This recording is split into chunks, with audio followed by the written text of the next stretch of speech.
क्योंकि बुरा समय आपको तोड़ता है, निचोड़ता है, आपकी परिपाटी को पूरा तौलता है कि भाई तुम किस मेटल के बने हो, ये चेक कर लेगा वो पूरा।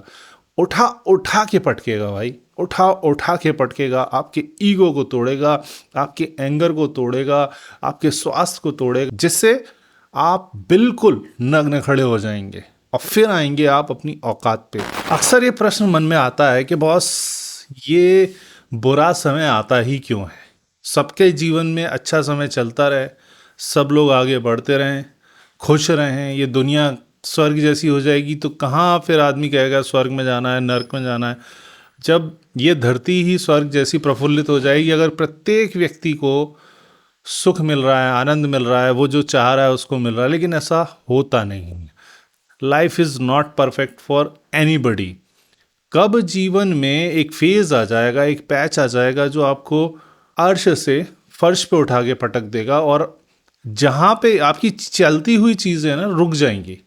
तो ये उतार चढ़ाव, ये साइनोसोइडल वेव, अगर फिजिक्स की पढ़ी हो लो आप लोगों ने, तो जो एसी करंट होता है उसकी वेवलेंथ ऊपर नीचे नीचे ऊपर फ्रीक्वेंसी वाइज चेंज होती रहती है। तो लाइफ का जो पूरा साइकिल है ना, वो भी ऐसे ही चलता रहता है, कभी ऊपर कभी नीचे, कभी ऊपर कभी नीचे।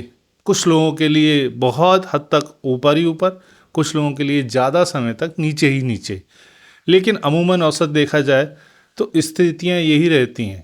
लेकिन प्रश्न वही है, यक्ष प्रश्न वही है कि भाई ये बुरा समय आता ही क्यों है। उससे पहले हम ये समझ लें कि भाई ये बुरा समय और अच्छा समय होता है क्या है। इस बात पे बहुत अच्छी बात हरिवंश राय बच्चन जी ने हमेशा कही, जो कि अमिताभ बच्चन बार बार रिपीट करते हैं कि बाबूजी कहा करते थे, मन का हो तो अच्छा और मन का ना हो तो और भी अच्छा। मन का ना हो तो अच्छा कैसे? क्योंकि जब आपके मन का नहीं होता तो उस परमात्मा के मन का होता है, और वो किसी भी प्राणी के जीवन में दुख, बुराई और निराशा नहीं देना चाहता। वो सभी का भला करना चाहता है, क्योंकि वो परम पिता है, सबका पिता है, और कोई भी पिता अपने बच्चों में किसी प्रकार का भेदभाव नहीं करता। वो सुख सबके लिए चाहता ही चाहता है। तो बड़ी सुंदर सी परिभाषा हो गई, सिंपल सी परिभाषा, कि भाई अगर आपके मन का होता है तो वो अच्छा समय, जब आपके मन के विपरीत होता है, जो आप सोच रहे हैं उसके प्रतिकूल घटना घटित होने लगती हैं, तो ये बुरा समय होता है। प्रत्येक जीवन में यही दशा और दिशा चलती रहती है। जब तक चीज़ें वैसी हो रही हैं जैसी आपने प्लान की हैं, एंटिसिपेट की हैं, सोच रखी हैं, वैसी ही एग्जीक्यूशन पे जाती हैं, तो आपको लगता है कि हाँ यार बहुत बढ़िया टाइम चल रहा है, मैंने यही सोचा था, इसी नंबर पे बेट लगाया था, यही नंबर निकल गया, अच्छा समय चल रहा है। अब बुरे समय भैया, आपने सोचा कुछ था और निकला कुछ और। आपने हाथ में तो सोना पकड़ा था, लेकिन जब मुट्ठी खोली तो वो रेत भी नहीं निकली। तो ये फेजेस लाइफ में आते ही रहते हैं। इस विषय को दूसरी तरह से पकड़ते हैं। चलिए मान लेते हैं एक व्यक्ति के जीवन में हमेशा अच्छा ही अच्छा समय चलता रहा और वो केवल भोगता रहा। उसने जहाँ पे हाथ डाला, पैसा चाहिए पैसा है, समृद्धि चाहिए समृद्धि है, स्वास्थ्य चाहिए स्वास्थ्य है, उसको सारी पांचों उंगलियां घी में और सर कढ़ाई में, उसका जीवन बिल्कुल स्मूथ चल रहा है, रॉकेट की तरह उसकी लाइफ चल रही है। उसकी लाइफ में सारी फैसिलिटी, सुख सुविधाओं, संपन्नता भरी पड़ी है। तो भाई जब ये मानव जीवन का साइकिल, जो कि एक बहुत लंबा काल नहीं है, अगर भोगने की दशा से देखा जाए, उस दृष्टि से समझा जाए, अगर भोगने की दृष्टि से समझा जाए तो बहुत बड़ा काल नहीं है। तो उस काल में वो आया, उसने भोगा भोगा और अच्छा भोगा और अच्छा भोगा और अच्छा भोगा और चला गया, खेल खत्म, सबके साथ होना है। तो भाई अल्टीमेटली उसने इस जीवन में, जिस मानव जीवन की कल्पना के बारे में बोला जाता है कि भैया देवता भी तरसते हैं, इतना इतना विशेष मानव जीवन है कि जिसे पाने के लिए पूरे देवगण ललायत रहते हैं हमेशा, तो उस जीवन को आपने भोग के समाप्त कर लिया। तो भाई अमूमन अगर आप मानव जीवन में नहीं होते तो भी जानवर भी ये कर लेते हैं। जानवर भी पैदा होते हैं, भोगते हैं, हर तरीके का भोग करते हैं और चले जाते हैं।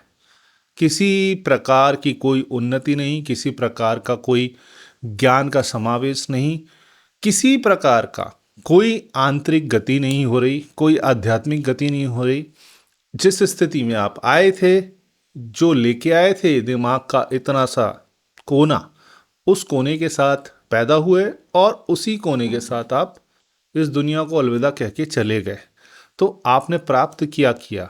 यहीं पे इम्पोर्टेंस आ जाती है बुरे समय की, क्योंकि बुरा समय आपको तोड़ता है, निचोड़ता है, आपकी परिपाटी को पूरा तौलता है कि भाई तुम किस मेटल के बने हो, ये चेक कर लेगा वो पूरा।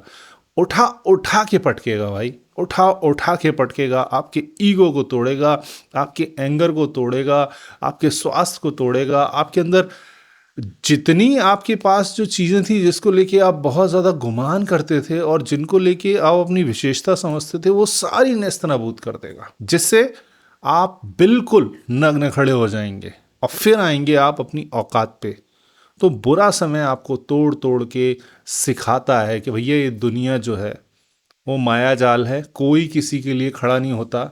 आप जो हैं, आपकी यात्रा आपकी है, आपको जीनी है। ये जो कष्ट है वो सारे आपको भोगने हैं। ये सारी जो उन्नति है वो भी केवल आपकी है, इंडिविजुअली आपकी है। ये सब चला जाएगा, क्षण भर में सब समाप्त हो जाएगा।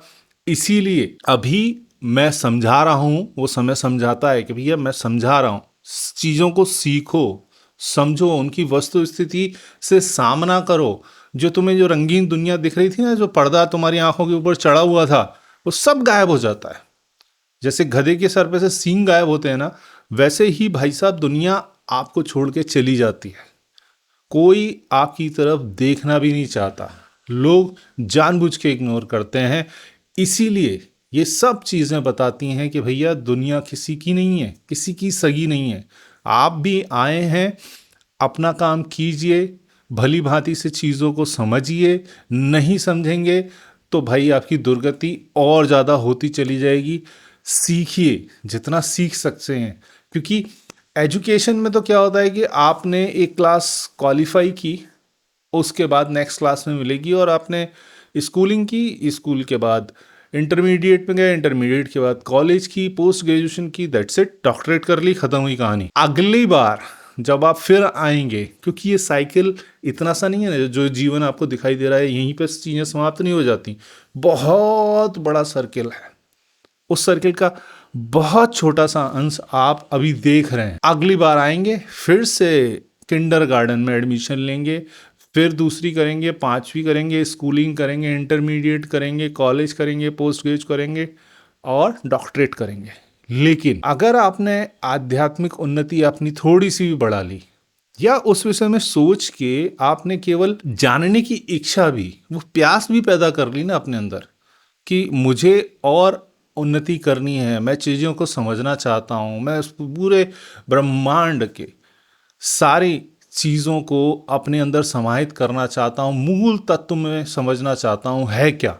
तो इस दिशा में जो आपकी आंतरिक यात्रा चलती है ना, इसमें आप थोड़ा सा भी आगे बढ़ गए ना, तो नेक्स्ट टाइम जब आप आएंगे तो आपकी साइकिल उधर से आगे स्टार्ट होगी। अगर आपने वहाँ पे किंडरगार्टन हिट कर दिया ना, तो आपको दोबारा किंडरगार्टन में आपको एडमिशन नहीं मिलेगा। अगर आपको ये चीज़ें नहीं आ रही हैं समझ में, तो एक चीज़ समझिए, एक ही समय में पैदा हुआ एक व्यक्ति 20 वर्ष की उम्र में, बहुत छोटी सी उम्र में, 30 वर्ष की उम्र में उस ऊंचाई तक कैसे पहुंच जाता है आध्यात्मिकता में, या अपनी लाइफ, प्रोफेशनल लाइफ में कहाँ से वो एकदम आता है और चला जाता है। आपको लगता है वो इसी जन्म की मेहनत है, इसी जन्म का उसका परिश्रम है, यही वो प्रारब्ध में लिखवा के लाया था इसी जन्म का।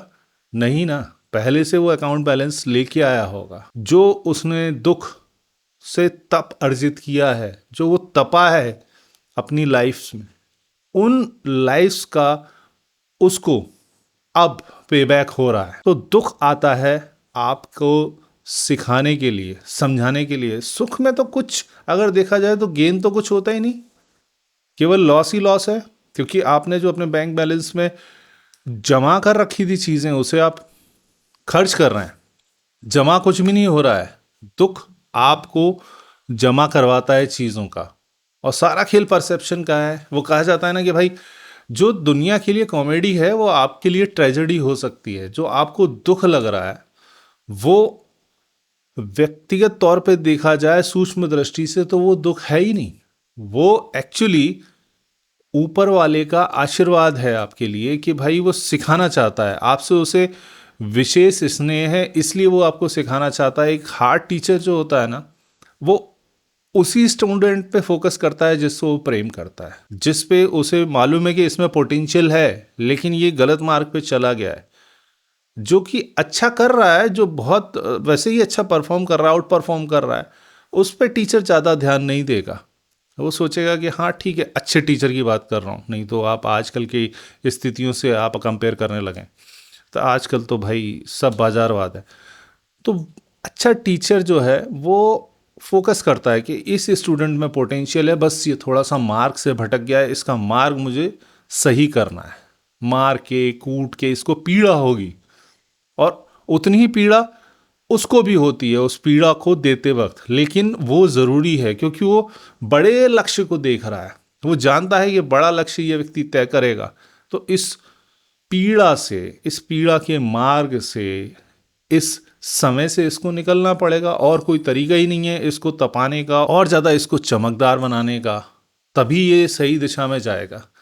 तो दुख से घबराइए नहीं, आराम से इत्मीनान से ईश्वर का ध्यान कीजिए, परमात्मा का धन्यवाद दीजिए कि भाई आपने मेरे को इस लायक समझा कि मुझे मुझे सामने ये चैलेंजेस पेश किए हैं, मैं फिर से खड़ा होऊंगा इसी दशा में, इसी दिशा में, और ताकत से और उत्साह से और ऊर्जा से सही मार्ग को पहचान के, और बुद्धिमत्ता से और ज़्यादा विवेकशील होके और ज़्यादा आध्यात्मिक ऊर्जा के साथ फिर से खड़ा होऊंगा और फिर से आगे बढ़ूंगा, और उस उन्नति को पाऊंगा जो मेरे लिए बनी है, जो मार्ग मेरे लिए चुना गया है, मैं उस मार्ग को पाके रहूंगा। अब रास्ते में बाई प्रोडक्ट में जितनी भी समृद्धि मिलेगी, सुख मिलेगी, वो आपको समर्पित, क्योंकि देंगे भी आप, लेंगे भी आप, मेरा कुछ है ही नहीं। चलिए आगे बढ़िए।